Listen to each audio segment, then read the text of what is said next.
O deslizamento é um fenômeno provocado pelo escorregamento de materiais sólidos, como solos, rochas, vegetação e ou material de construção ao longo de terrenos inclinados, denominados de encostas. Ocorrem em áreas de relevo acidentado, dos quais foi retirada a cobertura vegetal original, que é responsável pela consistência do solo e que impede, através das raízes, o escoamento das águas. O deslizamento de terra se difere dos processos erosivos pela quantidade de massa transportada a uma grande velocidade e ambos causam problemas imediatos para a população, independente da sua condição social e também para o meio ambiente. A ocorrência dos deslizamentos é influenciada por três fatores: o material do qual o solo é formado e o modo como suas partículas estão unidas, a declividade da encosta, que relaciona o peso das camadas do solo com a intensidade da inclinação, ou seja, quanto maior a inclinação e ou o peso das camadas, mais chance de ocorrer deslizamento. O aparecimento de fendas, depressões no terreno, rachaduras nas paredes da casa, inclinação de troncos de árvores, de postes e o surgimento de minas d'água são sinais fortes de que podem ocorrer deslizamento de terra. Todos podem contribuir para evitar o deslizamento de terra através de atitudes simples, como não destruir a vegetação das encostas, não amontoar sujeira e lixo em lugares inclinados, vias públicas ou barreiras, não dificultar o caminho das águas da chuva, não fazer cortes nos terrenos de encostas sem licença da prefeitura, solicitar a defesa civil, em caso de morros e encostas, a colocação de lonas plásticas nas barreiras. As barreiras devem ser protegidas com vegetação que tenham raízes compridas, como gramas e capins, que sustentam mais a terra. Os morros e encostas, não plantar bananeira e outras plantas de raízes curtas. O deslizamento de terra é um problema frequente e perigoso. Minas Gerais é um estado conhecido por seu número elevado de morros. Este fato, combinado com as chuvas, propicia a ocorrência frequente de deslizamentos no estado.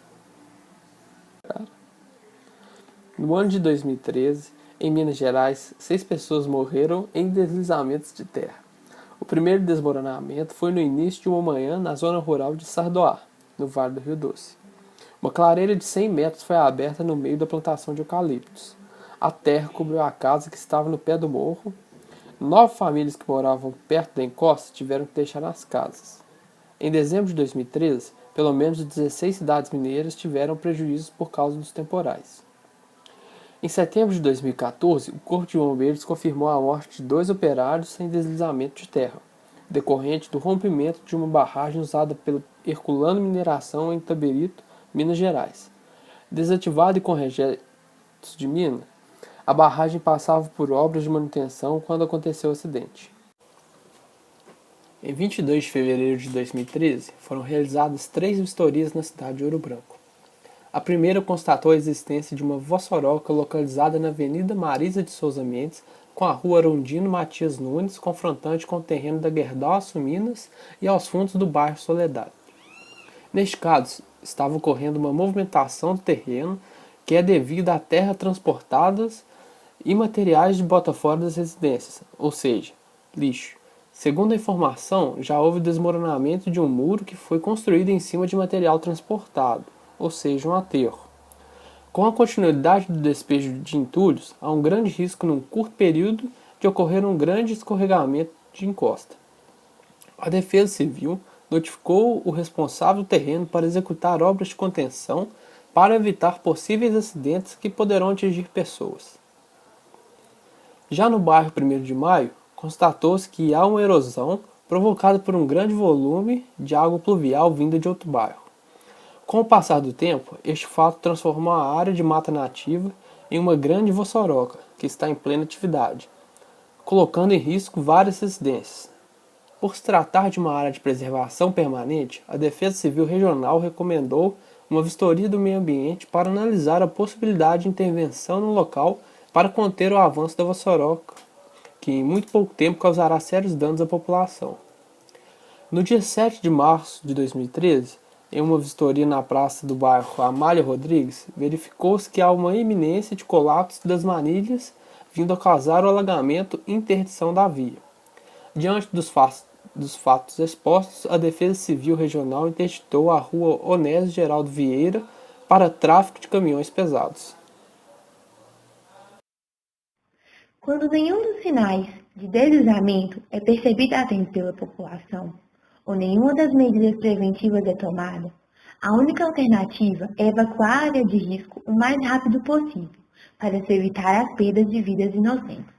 Pensando nisso, Isaías Júnior, natural de Ubatuba, São Paulo, criou um sistema de alarme que consegue avisar o início de deslizamentos de terra 10 minutos antes deste ocorrer, com a finalidade de evacuar a população existente nas áreas de risco, evitando maiores desastres. A ideia de criar um dispositivo de alerta surgiu após um jovem assistir nos noticiários uma reportagem sobre os deslizamentos de terra ocorridos na Ilha Grande, Rio de Janeiro, em 2010. Ele decidiu criar um sistema que alertasse a iminência de desabamentos, evitando assim uma tragédia maior. Seu projeto foi batizado com o nome de SISMAR, Sistema Integrado de Sensores para Monitoramento de Áreas de Risco. Para a construção inicial do sistema, ele utilizou materiais simples como canos, placas de ferro, fios, além da buzina da moto de seu pai. O sistema consiste em uma placa de ferro fixada ao solo que, ao receber o impacto de grandes quantidades de lama, pressiona os distribuidores, aproximando os sensores magnéticos de um ímã, acionando assim o alerta, fazendo com que as pessoas saiam dos locais de risco. O sistema funciona como um interruptor normal, que utiliza um cano de PVC revestido por dentro com uma placa metálica e um pêndulo ligado ao polo de energia. Quando o pêndulo encosta na placa, ele leva a energia ao sistema de alerta. Isaías percorreu o Brasil participando de diversas feiras de ciências, divulgando seu projeto. No quadro do Caldeirão do Hulk, foi avaliado por geólogos, empreendedores e jornalistas e garantiu a premiação máxima. O sistema de alarme ainda não foi testado em grande escala, mas, se colocado em prática, poderá salvar muitas vidas.